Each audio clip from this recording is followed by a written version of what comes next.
Hello YouTube world, this is Johnny Moe coming to you with an in the field video. Stay tuned because we're going to learn how to prune a cherry tree, a snow fountain cherry, and the tools we use.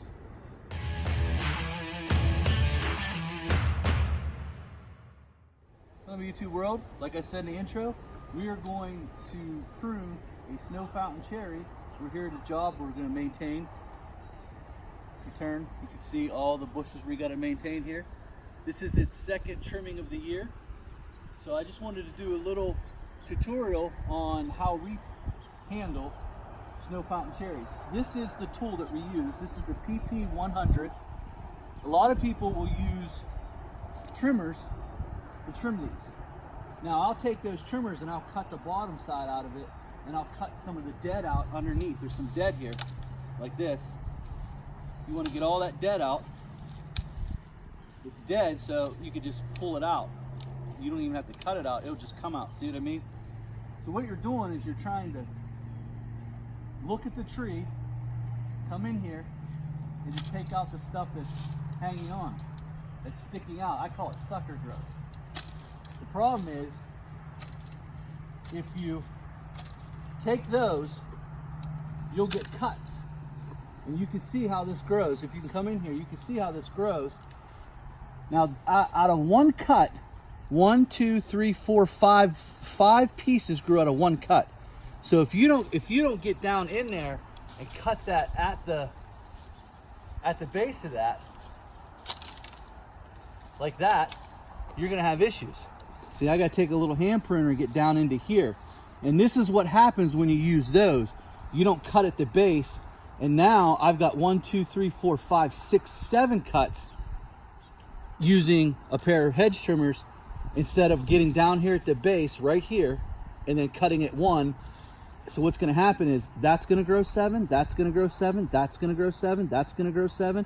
That, and you can already see that this one right here, look, it's got 1, 2, 3 little, see it? It's got growths coming off of just this one cut right here. So what happens is if I cut it right here where it needs to be cut, like this, right in here, you're only going to get those 7 growths. But now you have a couple other ones. Now you're getting 7, 14, 21, 28. You see what I mean, guys? So it's like kind of like this. So I got to cut this one right here. And what happens is if you cut it with those and you just shear it down, this tree will get out of control. You'll be making so many cuts, and eventually you won't be able to cut it. You have to use these. You got to try to get in there, find the cut. See that? Boom. Cut it right off at the base as the best you can. Because if you don't, you're going to have all kinds of issues. And this helps reach it. These help reach it a lot better. So you're just digging in there. You're trying to get back to the thing. See, with a pair of hedge trimmers, you'll just come along and you'll cut it right there. Now, it'll look okay, but here's what you got. Because you can't get at the base. So now look. Looks okay. It's covered up. But now, that's going to grow 7 more. If you cut it right off at that base like that, looks a lot better, a lot neater, and you just got to get down in there. It takes a lot longer with these, but it's much better. And that's why I always use these. Now I'll come in with the hand pruners and I'll get this right here off the base. Try to get these right off the base because look, see here? See, I cut this last time. Now look, 1, 2, 3, 4, 5, 6. You got all this new growth coming out of one shoot. So if you just go like this with the pruners, you come straight down, you'll cut. All of a sudden, the next time I come to cut this next year, because this is my second pruning on this, it'll be 7, 7, 7. It'll just be out of control. And after about 2 years, you can't get the tree to look right. It won't have that natural drop to it, and it'll just be all filled with sucker growth. So let's go a little bit more on this tree. Understanding what this tree is. This tree is a grafted tree. So right here, it's a grafted. This is a different tree. It's a base, and then the snow fountain cherry is grafted on top. So what happens is, if you cut a main, and that's a main, these are mains. So if you're going out and you cut one of these mains, that gives what this tree trunk really is, gives it a chance to become a sucker growth. So if you use hedge trimmers to trim this, what happens is you start cutting off too many of the mains, this part of the tree will then start growing as opposed to what this is. So this is a grafted. A lot of people don't know this. This tree is planted on a different trunk and it grows really good. It's grafted snow fountain cherry. But if you start cutting too much of the mains, it allows whatever this is, and I can't remember what it is, it'll start shooting sucker growth.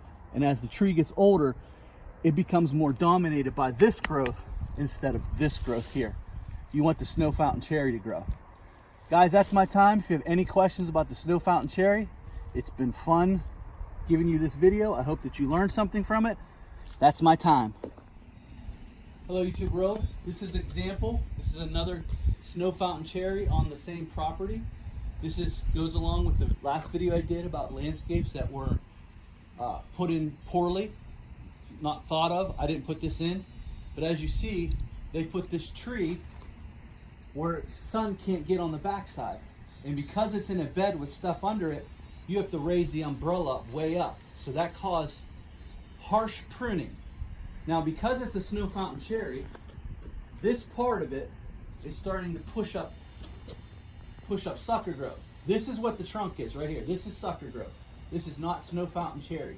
You can see the snow fountain cherry, it's natural. What it wants to do is come down. What's happening because of the poor job and placement of it, it's growing out. Because it's growing out, it's stretching out, and then what it wants to do is when it does find, I've never let it get down here, but it'll cover up this whole bed. But as you can see, there's stuff over it. They used to have stuff behind it too. This is an example of a guy who put a landscape in who just wanted to charge by the bush. The more bushes you have, the more profit you can make.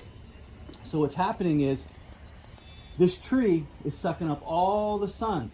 You have these out here, which are they were planted too close to the edge. So now they're growing out over, and it's hard to prune them. It's going to be its second pruning, but there's not a lot to take off here. Then you have these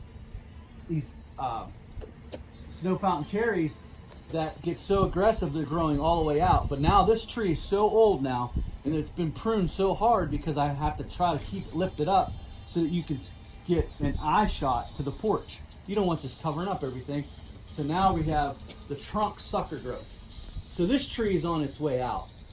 At some point this tree will have to come out and put something else there. I would probably recommend putting nothing there, maybe redoing this whole bed and getting rid of all this stuff and starting over again is what I would do. Over here, we have the guy that put the landscape in. He could have just put this in, but because he wanted to make more money, he did this, this, this, this, and look at these beds. These are about 3 feet apart. Now we have too close. Now when it was real young and these bushes were real young, no big deal. So what I've done is I've taken some bushes out and replaced them with rocks, but some of this is going to have to come out at some point. So we have this, rock, this, this, this. This used to have stuff going around it. I took that out. And then coming on the side here,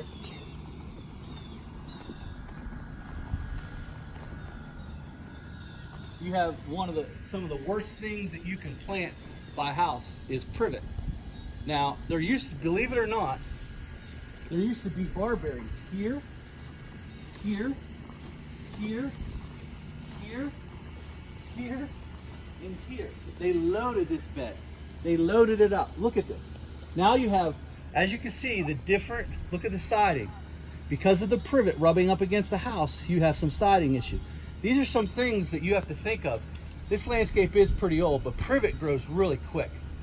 So we come back here. I took every other bush out.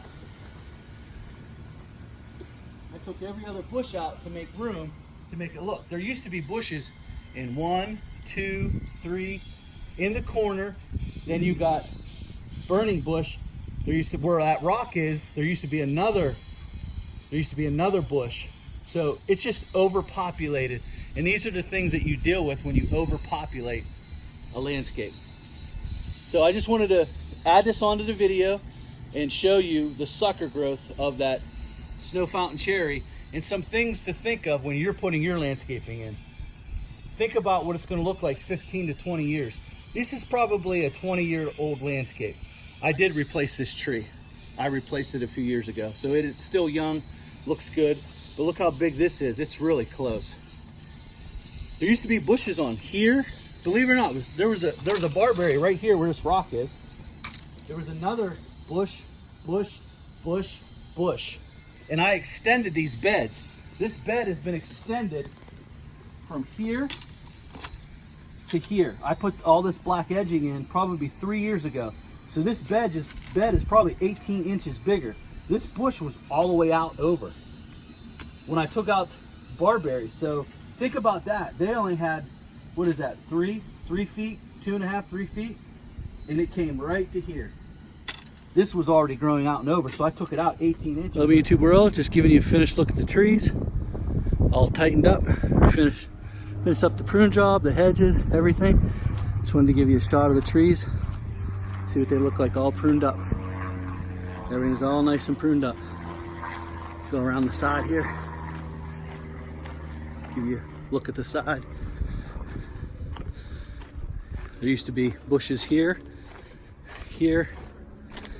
There used to be one of those here. As you can see, it grew out onto the sidewalk, so we got rid of it. And you can see, these are just little ideas you could do for extra, even for extra money too. You can contact your customer and say, hey, listen, I can straighten out your landscape a little bit, especially in the drier times. You know, you could take a look at the landscape, remove some bushes, do some different things. There used to be bushes in there and in there. As you can see, they grew out over, but we only took out every other one. There was one there, there, and on the end there. So we kept those 3, and we try to keep them as tight as we can.